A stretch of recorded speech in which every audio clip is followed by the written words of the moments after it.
నమస్తే మేడం. నమస్తే. Thank you very much madam. మీకు మా అమ్మగారు ఏదైతే ఉందో మీకు తెలుసో తెలియకో మీ వాయిస్ ఎలా ఉంటుందని ఉద్దేశంతో మీ పేరే ఫస్ట్ రమ్య అని పేరు పెట్టినట్టున్నారు.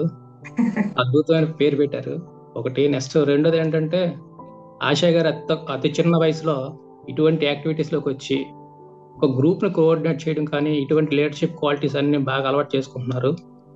కానీ first of all thank you very much. And Vamsi గారికి కూడా థ్యాంక్ యూ చెప్తున్నానండి. నేను 2020 నుంచి మెడిటేషన్లోకి వచ్చాను మేడం. మ్యాక్సిమం అంటే ఇంచుమించుగా పర్ డే 24 అవర్స్లో నేను కాన్షియస్లో ఉండడానికి మ్యాక్సిమం 1.5 అవర్ వరకు కాన్షియస్లో ఉండగలుగుతున్నాను.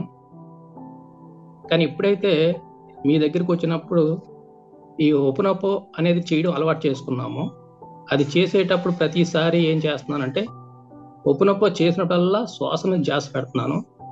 దానివల్ల ఇంకొక 1 అవర్, ఎందుకంటే డైలీ 3 టైమ్సే కాకుండా ఖాళీ ఉన్నప్పుడల్లా చేస్తూ ఉండడం వల్ల ఇంకొక 1 అవర్ ఎక్స్టెన్షన్ అయింది నాకు.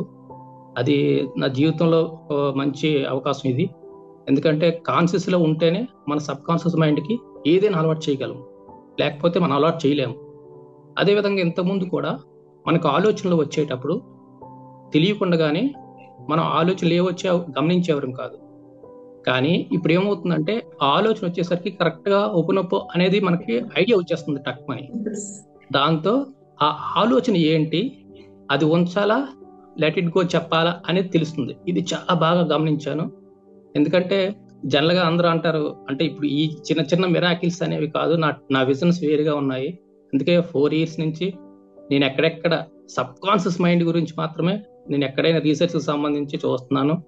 ఏదైతే అదేవిధంగా రామ్తా గురించి నేనైతే మాత్రం మీ ద్వారా కాన్షియస్లో ఎక్కువ టైం ఉండడానికి ఇది మాత్రం నాకు చాలా బాగా ఉపయోగపడింది.